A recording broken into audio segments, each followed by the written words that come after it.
नमस्कार, साधना plus news पर हिमाचल प्रदेश की खबरें देख रहे हैं आप। मैं हूं आपके साथ प्रगति चतुर्वेदी। खबरों की शुरुआत करेंगे, लेकिन उससे पहले एक नजर सख्त की हेडलाइंस पर। कोरोना ने हिमाचल में एक बार फिर से पसारे पैर, सरकार ले सकती है कुछ और अहम फैसले। सीएम जयराम ठाकुर ने दिए कुछ संकेत। हिमाचल के पूर्व सीएम हुए कोरोना पॉजिटिव, पूर्व सीएम को चंडीगढ़ किया गया शिफ्ट। सीएम ठाकुर समेत कई नेताओं ने किए ट्वीट।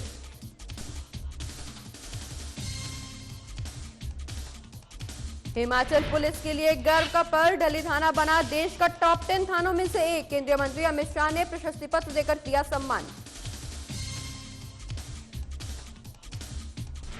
कोरोना को लेकर सरकार ने बरती सख्ती, टैक्सी चालकों को सताने लगी लॉकडाउन की चिंता। आर्थिक संकट के साथ साथ कोरोना का भी डर।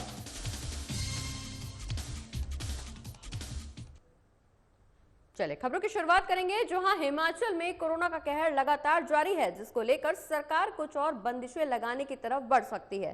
साथ ही इसको लेकर मुख्यमंत्री जयराम ठाकुर ने संकेत भी दे दिए हैं कि अभी 7 दिन हाई लोड वाले राज्यों से आने वाले पर्यटकों को आरटी-पीसीआर की रिपोर्ट लानी जरूरी होगी। इसी के साथ सीएम ने कहा कि अब पूरे देश में जैसे हालात बन रहे हैं, इसी को देखते हुए सरकार कुछ और अहम फैसले भी ले सकती है।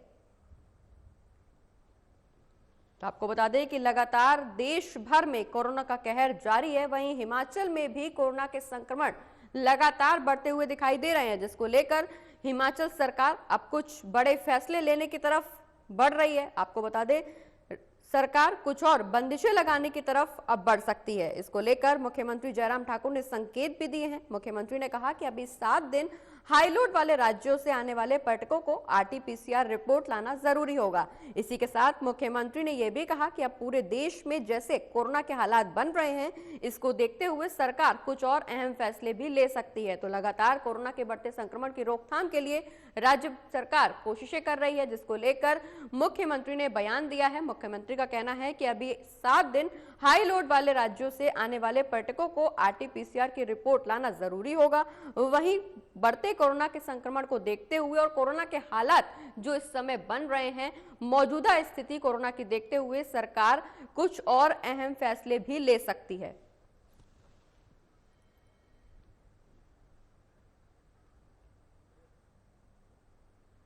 हिमाचल प्रदेश में बढ़ रहे कोरोना संक्रमण के मामलों को मद्देनजर रखते हुए प्रदेश सरकार ने 7 राज्यों से आने वाले लोगों के लिए कोरोना की नेगेटिव रिपोर्ट दिखाने के बाद एंट्री के बाद का फरमान सुनाया है।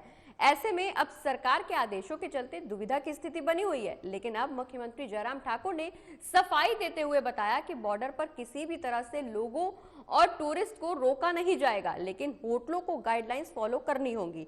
साथ ही मुख्यमंत्री ने राहत देते हुए यह भी कहा कि बॉर्डर एरियाज पर किसी भी तरह से टूरिस्ट को तंग नहीं किया जाए, जिससे पर्यटकों को हिमाचल आने पर खुशी हो। लेकिन अगर कोई भी पर्यटक देश के 7 कोरोना संक्रमण प्रभावित राज्यों से या दूसरे राज्यों से हिमाचल प्रदेश की वादियों को निहारने और सुकून के पल गुजारने यहाँ आ रहे हैं, तो उन्हें किसी भी होटल में ठहरने की मंजूरी सरकार देती है, लेकिन होटल वालों को सरकार की गाइडलाइंस का हर हाल में पालन करना होगा। तो हिमाचल प्रदेश में बढ़ रहे कोरोना के संक्रमण को देखते हुए प्रदेश सरकार ने एहतियात बरतने के संकेत दिए हैं, आदेश दिए हैं। आपको बता दें कि इस दौरान मुख्यमंत्री जयराम ठाकुर ने कहा कि 7 राज्यों से आने वाले लोग, जो 7 राज्यों से प्रदेश में आ रहे हैं, उनको आरटी-पीसीआर की रिपोर्ट लाना जरूरी होगा। वहीं अब सरकार के आदेशों की दुविधा देखने को मिल रही है। आपको बता दें कि सरकार ने आदेश तो जारी कर दिए हैं, जिसको लेकर अब लोगों में दुविधा नजर आ रही है। इस दौरान मुख्यमंत्री जयराम ठाकुर ने सफाई देते हुए बताया है कि बॉर्डर पर किसी तरह से लोगों को या टूरिस्ट को रोका नहीं जाएगा, लेकिन होटल्स को गाइडलाइंस फॉलो करनी होंगी। इस दौरान मुख्यमंत्री ने राहत देते हुए यह भी कहा कि बॉर्डर एरियाज पर किसी भी तरह से टूरिस्ट को तंग नहीं किया जाना चाहिए। और हिमाचल पुलिस के लिए गर्व का पल है। आपको बता दें कि शिमला जिले के ढली थाना ने देश के टॉप 10 थानों में अपनी जगह बनाई है। जहां देश में 16,000 से भी ज्यादा थाने हैं, वहीं टॉप 10 थानों में अपनी जगह बनाना काफी अहम और बड़ी बात है। वहीं केंद्रीय मंत्री अमित शाह ने इस उपलब्धि के लिए प्रशस्ति पत्र देकर सम्मान दिया है। साथ ही साल 2020 में जारी रैंकिंग में राजधानी शिमला के 2 पुलिस थाने यानी ढली और छोटा शिमला थाने ने देश के सबसे ज्यादा श्रेष्ठ 75 थानों में अहम स्थान हासिल किया है, जिसकी उपलब्धि पर एसपी मोहित चावला ने थाना के एसएचओ और एसओ को बधाई देते हुए कहा कि केंद्रीय गृह मंत्रालय ने साल 2020 के लिए स्वतंत्र और विस्तृत सर्वे के बाद देश के 75 सर्वश्रेष्ठ थानों में इन थानों का चयन किया है। हिमाचल पुलिस के लिए ये काफी गर्व की बात है। तो हिमाचल पुलिस के लिए काफी गर्व का पल है। आपको बता दें कि शिमला जिले के ढली थाने ने देश के टॉप 10 थानों में अपनी जगह बनाई है, जहां देश में 16,000 से भी ज्यादा थाने हैं। वहीं टॉप 10 थानों में अपनी जगह बनाना ये प्रदेश के लिए काफी उपलब्धि है। साथ ही इस थाने के लिए भी अपने आप में बड़ी उपलब्धि मानी जा रही है। हालांकि इस दौरान इस उपलब्धि के लिए केंद्रीय मंत्री अमित शाह ने प्रशस्ति पत्र देकर सम्मान दिया है। बता दें कि साल 2020 में जारी रैंकिंग के आधार पर राजधानी शिमला में 2 पुलिस थाने यानी ढली और छोटा शिमला थाने ने देश के सर्वश्रेष्ठ 75 थानों में स्थान हासिल किया है, जिसकी उपलब्धि पर एसपी मोहित चावला ने थाने के एसएचओ और एसओ को बधाई दी है। साथ ही केंद्रीय गृह मंत्रालय ने साल 2020 के लिए स्वतंत्र और विस्तृत सर्वे के बाद देश के 75 सर्वश्रेष्ठ थानों में इन थानों का चयन किया है, जो हिमाचल पुलिस के लिए काफी गर्व की बात है। तो आपको बता दें कि ढली थाना देश के टॉप 10 थानों में से एक बन गया है, जो काफी उपलब्धि की बात मानी जा रही है हिमाचल के लिए। वहीं हिमाचल पुलिस के लिए यह काफी गर्व का पल है।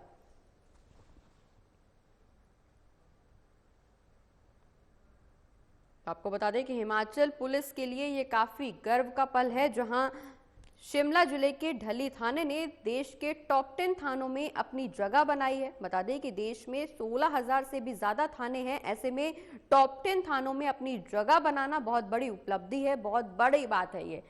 तो इस दौरान केंद्रीय मंत्री अमित शाह ने इस उपलब्धि के लिए प्रशस्ति पत्र देकर सम्मान दिया है। बता दें कि साल 2020 में जारी रैंकिंग के आधार पर राजधानी शिमला के 2 पुलिस थाने यानी ढला और छोटा शिमला थाने ने देश के सर्वश्रेष्ठ 75 थानों में अपना स्थान बनाया है, जिसकी उपलब्धि पर एसपी मोहित चावला ने एसएचओ और एसओ को बधाई भी दी है। साथ ही केंद्रीय गृह मंत्रालय ने 2020 के लिए स्वतंत्र और विस्तृत सर्वे के बाद 75 सर्वश्रेष्ठ थानों में इन थानों का चयन किया है, जो हिमाचल पुलिस के लिए काफी गर्व की बात है।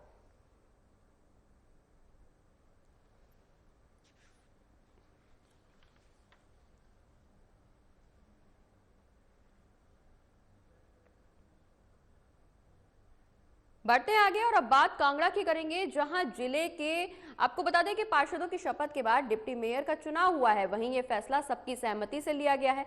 बता दें कि सबकी सहमति से पूनम बाली को मेयर और अनीश नाग को डिप्टी मेयर चुना गया है। साथ ही पूनम बाली करीब 2 दशक से कांग्रेस को सेवाएं देने के साथ 15 साल से महिला मंडल की प्रधान भी रही हैं। वहीं पालमपुर नगर निगम में चुनाव में कांग्रेस पार्टी ने स्पष्ट बहुमत हासिल की है, जिसमें कुल 15 सीटों में कांग्रेस ने 11 पर अपना कब्जा किया है और बीजेपी केवल 2 सीटों पर अपना खाता बंद करती हुई नजर आई। साथ ही बची सीटों पर आजाद लड़ रहे उम्मीदवारों ने कब्जा किया है। बता दें कि कांग्रेस के नेता विपक्ष मुकेश अग्निहोत्री ने सोशल मीडिया पर लिखते हुए यह कहा है कि पालमपुर में कांग्रेस का मेयर और डिप्टी मेयर सबकी सहमति से चुने गए हैं। ऐसे में उन्होंने कांग्रेस के सीनियर नेता और ब्रिज बिहारी बुटेल को बधाई भी दी है। तो आपको बता दें कि कांगड़ा जिले के पालमपुर में मेयर और डिप्टी मेयर का चयन अब हो गया है, जहां पार्षदों की शपथ के बाद मेयर और डिप्टी मेयर का चुनाव हुआ है। वहीं ये फैसला सबकी सहमति से बना है, जहां पूनम बाली को मेयर और अनीश नाग को डिप्टी मेयर चुना गया है। और हिमाचल प्रदेश के पूर्व मुख्यमंत्री वीरभद्र सिंह को चंडीगढ़ शिफ्ट किया गया है। आपको बता दें कि पूर्व सीएम कोरोना संक्रमित हैं। दरअसल आईजीएमसी शिमला के उन्हें मोहाली के मैक्स अस्पताल में शिफ्ट कर दिया गया है। वही सूत्रों का कहना है कि उनकी तबीयत ठीक है, लेकिन एहतियात के तौर पर उन्हें चंडीगढ़ भेजा गया है। वही नेता वीरभद्र सिंह की उम्र 86 साल है और जानकारी के मुताबिक पूर्व सीएम और उनकी पत्नी को 3 मार्च को कोरोना की वैक्सीन लगाई गई थी, लेकिन वीरभद्र सिंह से पहले उनके बेटे विक्रमादित्य सिंह को कोरोना संक्रमित पाया गया, जिसकी जानकारी देते हुए उन्होंने खुद को 2 दिन पहले ही आइसोलेट कर लिया। वहीं अब वीरभद्र सिंह की पत्नी प्रतिभा सिंह का सैंपल भी जांच के लिए भेजा गया है और उनकी रिपोर्ट आनी अभी बाकी है। बता दें कि सीएम जयराम ठाकुर ने वीरभद्र सिंह के जल्द स्वस्थ होने की कामना की है। साथ ही पूर्व सीएम और उनके परिवार के जल्द स्वास्थ्य लाभ की कामना करते हुए कई नेताओं ने इस दौरान ट्वीट भी किए हैं।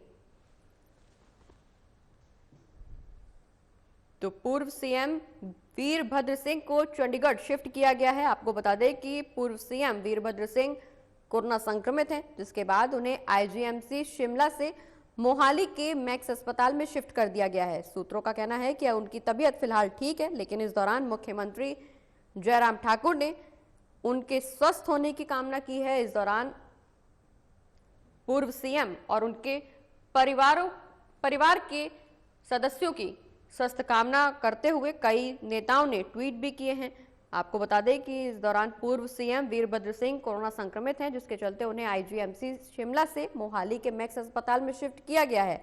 हालांकि इस दौरान उनकी तबीयत सूत्रों के मुताबिक ठीक बताई जा रही है, लेकिन एहतियात के तौर पर उन्हें चंडीगढ़ भेजा गया है। वहीं नेता वीरभद्र सिंह की उम्र 86 साल है और जानकारी के मुताबिक पूर्व सीएम और उनकी पत्नी को 3 मार्च को कोरोना की वैक्सीन लगाई गई थी।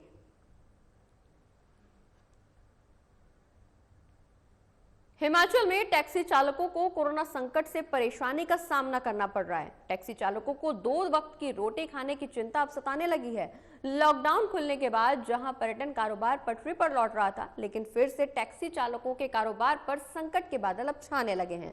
टैक्सी चालकों की आर्थिक संकट के साथ साथ कोरोना का डर भी उन्हें सताने लगा है। आपको बता दें कि कोरोना के हालातों को देखते हुए टैक्सी चालक फिलहाल काफी चिंतित हैं। उन्हें ऐसा लग रहा है कि पिछले साल की तरह कहीं इस साल भी रोजी पर संकट ना आ जाए।